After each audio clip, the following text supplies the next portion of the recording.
ಇಂಥ ಒಂದು ಅದ್ಭುತವಾದ ವ್ಯೂನ ನೀವು ನೋಡಬೇಕು ಅಂತಂದರೆ ನಾನು ಹೇಳೋ ಈ ಜಾಗ ಖಂಡಿತ ನೀವು ವಿಸಿಟ್ ಮಾಡಬೇಕಾಗುತ್ತೆ.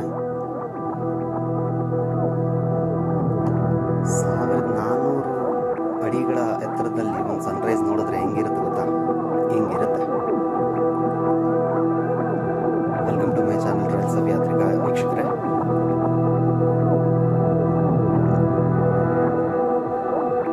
ಮಧ್ಯರಾತ್ರಿ 12 ಗಂಟೆಯಲ್ಲಿ ಆಟೋನ ಬುಕ್ ಮಾಡಿಕೊಂಡು ಅದರ ಜರ್ನಿನ ಹೀಗೆ ಸ್ಟಾರ್ಟ್ ಮಾಡಿದ್ದು. ಇಲ್ಲಿಂದ ಟಿನ್ ಫ್ಯಾಕ್ಟ್ರಿಗೆ ಮುಂಗಡೆ ಕಾಯಿಸಿದ ಒಂದು ಬಸ್ ಇತ್ತು, ಅಲ್ಲಿವರೆಗೂ ಹೋಗಬೇಕಾಗಿತ್ತು. ಮಧ್ಯರಾತ್ರಿ 12 ಗಂಟೆಯ ಒಂದು ವ್ಯೂಗಳು, ಟಿನ್ ಫ್ಯಾಕ್ಟ್ರಿ, ತೂಗು ಸೇತುವೆ, ಟ್ರಾಫಿಕ್ ಇಲ್ಲದೆ ಇದ್ದಾಗ ಹಿಂಗೆ ಇರ್ತದೆ ನೋಡಿ. ಮಧ್ಯರಾತ್ರಿ ನಂತರ ಇನ್ನೂ ಅದ್ಭುತವಾಗಿ ಕಾಣುತ್ತೆ ಲೈಟಿಂಗ್ಸ್ ಜೊತೆಗೆಲ್ಲ. ಸೊ ಇಂಥ ಒಂದು ವ್ಯೂನ ಎಂಜಾಯ್ ಮಾಡ್ಕೊಂತ ಫೈನಲಾಗಿ ಟಿನ್ ಫ್ಯಾಕ್ಟ್ರಿ ರೀಚ್ ಆದ. ಬಸ್ಸು ತಡ ಆಗಿತ್ತು, ಹಾಗಾಗಿ ಒಂದು 40 ನಿಮಿಷ ಸೊಳ್ಳೆ ಹುಡ್ಕೊಂಡು ಬೇರೆ ಪ್ರಯಾಣಿಕರ ಒಂದು ಆಗು ಹೋಗುಗಳನ್ನು ನೋಡ್ಕೊಳ್ತಾ ಕೂತ್ಕೊಂಡಿದ್ವಿ. ಆನಂತರ ಫೈನಲಾಗಿ ನಮ್ಮ ಬಸ್ ಬಂತು. ಬಸ್ ಹತ್ಕೊಂಡು ದೇವನಹಳ್ಳಿ ಹತ್ರ ಇರೋ ಒಂದು ಶೆಲ್ ಪೆಟ್ರೋಲ್ ಬಂಕ್ ಹತ್ರ ಈಗ ಈ ಥರ ಒಂದು ಸಣ್ಣ ರಿಫ್ರೆಶ್ಮೆಂಟ್ಸ್ ಬ್ರೇಕ್, ನಂತರ ಇರೋದಂಥ ಟೀಮ್ಮೇಟ್ಸ್ ಜೊತೆಗೆ ಒಂದು ಸಣ್ಣ ಡಿಸ್ಕಷನ್ಸ್ ಅಂತ ಹೇಳಿ ಅದಾದ ನಂತರ ಮತ್ತೆ ನಮ್ಮ ಜರ್ನಿ ಮುಂದುವರಿಯಿತು.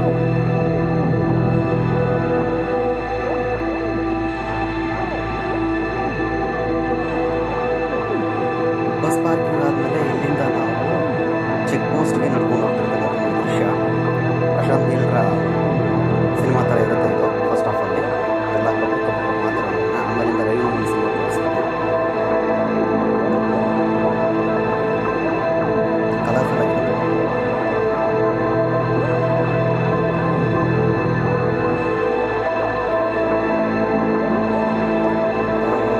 ಸನ್ರೈಸ್ ಟ್ರಿಪ್ಪಿಗೆ ಹೋಗೋರು ಬ್ಯಾಟ್ರಿ, ಟಾರ್ಚು, ಚಳಿಗೆ ಪ್ರೊಡಕ್ಷನ್ ಆಗಿ ಏನು ಬೇಕೋ ಆ ಥರ ವ್ಯವಸ್ಥೆಗಳನ್ನ, ಮಳೆ ಕಾಲದಲ್ಲಿ ಹೋಗೋದಿದ್ರೆ ಛತ್ರಿಗಳ ವ್ಯವಸ್ಥೆ ಕೂಡ ಮಾಡ್ಕೊಳ್ಬೇಕಾಗುತ್ತೆ. ಚೆಕ್ ಪೋಸ್ಟ್ ಒಂದು ಎಂಟ್ರಿ ಪಾಯಿಂಟ್ ಇದು, ಎಲ್ಲ ಕಾಯ್ತಾ ಇದ್ದೀವಿ ಅನುಮತಿಗೋಸ್ಕರ. ನಂತರನೇ ಸುಮಾರು ಜನ ಟ್ರೆಕ್ಕರ್ಸ್ ಕಾಯ್ತಾ ಇದ್ದಾರೆ. ಫೈನಲ್ ಆಗಿ ಹೊರಗಡೆ ಹೋದ ನಂತರ ಅಲ್ಲಿ ಐಡಿ ವೆರಿಫಿಕೇಷನ್ ಆಗುತ್ತೆ. ಮೇಡಮ್ ಐಡಿಗಳನ್ನ ವೆರಿಫೈ ಮಾಡಿ ಅನುಮತಿ ಕೊಡ್ತಾರೆ. ಟ್ರೆಕ್ಕಿಂಗ್ ಸ್ಟಾರ್ಟ್ ಆಗುತ್ತೆ. ಸೊ ಫೈನಲ್ ಆಗಿ ಅಟ್ ಅರೌಂಡ್ 5 o'clock ಟ್ರೆಕ್ಕಿಂಗ್ ಅಂತೂ ಶುರು ಆಯಿತು. ಎಲ್ಲ ಕೊಡೋಕ್ಕೆ ಸ್ಟಾರ್ಟ್ ಮಾಡಿದ್ವಿ. ರಸ್ತೆಯನ್ನು ಈಗ ತೋರಿಸ್ಲಿಕ್ಕಾಗಲ್ಲ, ತುಂಬ ಕತ್ತಲಿದೆ. ರಿಟರ್ನ್ ಬರ್ತಿರ್ಬೇಕಾದ್ರೆ ಮುಂದಿನ ಭಾಗದ ವಿಡಿಯೋದಲ್ಲಿ ನಿಮಗೆ ಹೇಗಿದೆ ದಾರಿ ಅನ್ನೋದನ್ನು ತೋರಿಸ್ತೀನಿ. ಈ ಟ್ರೆಕ್ಕನ್ನು ಔಟ್ ಆಫ್ 10ನಲ್ಲಿ 7ರಿಂದ 8 ಅಂಕಗಳನ್ನ ಕೊಡ್ಬೋದು ಡಿಫಿಕಲ್ಟಿ ಲೆವೆಲ್ಸ್ಗೆ. ನಾವೇನೋ ಹತ್ತುತ್ತಾ ಇದ್ದೀವಿ. ಕೆಳಗಡೆ ನಗರದಲ್ಲಿ ಜನ ನಮ್ಮಗಳ ಅರಿವು ಇಲ್ಲದಂಗೆ ಇದ್ದಾರೆ. ಆದರೆ ಇಲ್ಲಿನ ವ್ಯೂ ಮಾತ್ರ ಅದ್ಭುತವಾಗಿತ್ತು.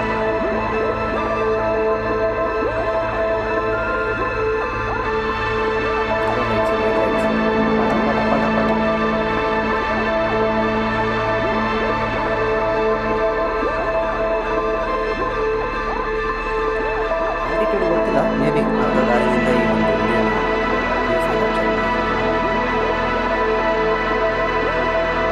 ಬೆಂಗಳೂರಿನ ಸುತ್ತಮುತ್ತ ಇರೋದ್ರಲ್ಲಿ ಇದೊಂದು ಟಫೆಸ್ಟ್ ಟ್ರೆಕ್ ಅಂತಲೇ ಹೇಳಬೇಕು. ಏನಪ್ಪ ಟ್ರೆಕ್ ಯಾವುದು ಅಂತ ಹೇಳ್ತಾನೆ ಅವಾಗಿಂದ ಕೊಡ್ತಾನೆ ಅಂತ ಅಂದ್ಕೊಂಡಿದ್ರೆ ಟೈಮ್ ಬಂತು ಯಾವ ಟ್ರೆಕ್ ಅಂತ ಹೇಳೋದಕ್ಕೆ. ಇಲ್ಲಿ ನಿಮಗೆ 4 ವ್ಯೂ ಪಾಯಿಂಟ್ಗಳು ಸಿಗುತ್ತೆ. ಅದರಲ್ಲಿ ಇದು ಒಂದು ವ್ಯೂ ಪಾಯಿಂಟು. ರಿಟರ್ನ್ ಬರ್ತಿರ್ಬೇಕಾದ್ರೆ ಇದು ಬಗ್ಗೆ ಹೆಚ್ಚು ಮಾಹಿತಿ ಕೊಡ್ತೀನಿ.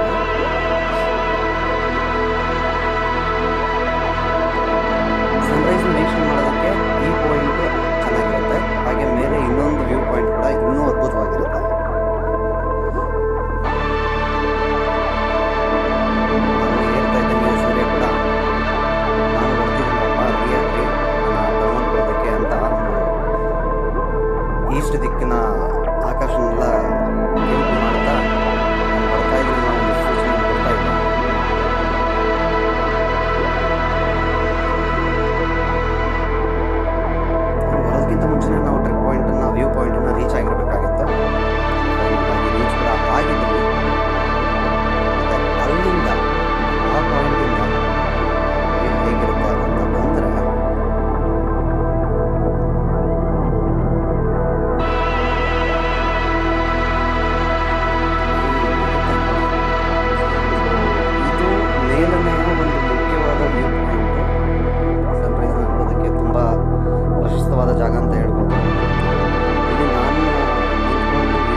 ರೈಸನ್ನ ಈಸ್ಟ್ ದಿಕ್ಕಿಂದ ನೀವು ನೋಡಿದ್ರೆ ಸ್ವಲ್ಪ ಸೆಟ್ಟನ್ನು ಪಶ್ಚಿಮ ದಿಕ್ಕಿಂದ ನೋಡ್ಬೋದು. ಅದೇನಪ್ಪ ಅಂತಂದರೆ ನಿಮಗೆ ಬೆಟ್ಟ ಇಳಿಯೋದಕ್ಕೆ ಪುನಃ ಒಂದು 1.5 ಅವರ್ ಟೈಮ್ ಬೇಕಾಗ್ಬೋದು, ವೆಲ್ ಟ್ರೈನ್ಡ್ ಟ್ರೆಕ್ಕಿಂಗ್ ಅಭ್ಯಾಸ ಇದ್ದರೆ. ಇಲ್ಲ ಅಂತಂದರೆ ಇನ್ನೂ ಸ್ವಲ್ಪ ಸಮಯ ಬೇಕಾಗುತ್ತೆ. ಹಾಗಾಗಿ ಫಾರೆಸ್ಟ್ ಡಿಪಾರ್ಟ್ಮೆಂಟ್ನ ಅನುಮತಿಯ ಕಡ್ಡಾಯ ಇರ್ತದೆ ಸನ್ಸೆಟ್ಟನ್ನು ನೋಡಲಿಕ್ಕೆ. ಯೂಶ್ವಲಾಗಿ ಸೂರ್ಯಾಸ್ತಕ್ಕಿಂತ ಸೂರ್ಯೋದಯನ ನೋಡೋದಕ್ಕೆ ಬರ್ತಾರೆ ಜನ. ಸೂರ್ಯಾಸ್ತ ಮಾಡೋರು ಮೇ ಬಿ ಇರಬಹುದೇನೋ. ಇನ್ ಕೇಸ್ ಸೂರ್ಯಾಸ್ತ ನೋಡೋದಕ್ಕೆ ಹೋಗುವಂಥ ಟ್ರೆಕ್ಕರ್ಸ್ ಯಾರಾದರೂ ಇದ್ದರೆ ಈ ಒಂದು ಪಾಯಿಂಟಿಂದ ಸೂರ್ಯಾಸ್ತನ ವೀಕ್ಷಣೆ ಮಾಡಬಹುದು. ಇದು ಬೆಟ್ಟದ ತುದಿ ಪಶ್ಚಿಮ ದಿಕ್ಕಿಗೆ.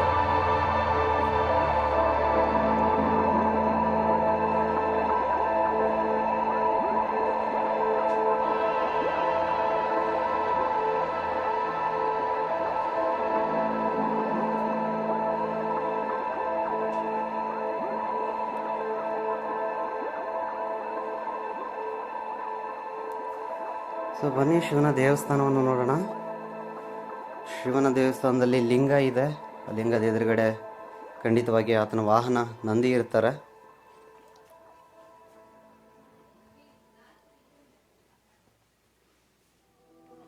ಹಾಗೆ ಇಲ್ಲಿ ಏನಕ್ಕೋ ನಂದಿಯನ್ನು ಸಪ್ರೇಟಾಗಿ ಇಟ್ಟಿದ್ದಾರೆ, ಮತ್ತೊಂದು ನಂದಿಯನ್ನು. ಬಟ್ ಹಿಂದೆ ನೋಡೋದಕ್ಕೆ ಮಾತ್ರ ತುಂಬ ಕ್ಯೂಟಾಗಿದೆ ರೀ. ನನಗಂತೂ ತುಂಬ ಇಷ್ಟ ಆಯಿತು. ಕಾರಣಗಳು ಗೊತ್ತಿಲ್ಲವಾದರೂ ಖಂಡಿತ ಇವೆಲ್ಲವೂ ಯಾವುದೋ ಒಂದು ದುರಂತದ ಕಥೆಗಳನ್ನು ಹೇಳೋದು ನಮಗೆ. ಸೊ ಸ್ನೇಹಿತರೆ, ಇಲ್ಲಿಗೆ ಪಾರ್ಟ್ 1 ಮುಕ್ತಾಯವಾಗುತ್ತೆ. ನಾವು ಟ್ರೆಕ್ಕಿಂಗ್ ಇಳಿಮುಖ ಮಾಡ್ತಾ ಇದ್ದೀವಿ. ಹಾಗೆ ಮುಂದಿನ ವಿಡಿಯೋದಲ್ಲಿ ಸಿಗ್ತೀನಿ, ನಿಮಗೆ ಮತ್ತಷ್ಟು ಡೀಟೇಲ್ಸ್ನ ಕೊಡ್ತೇನೆ.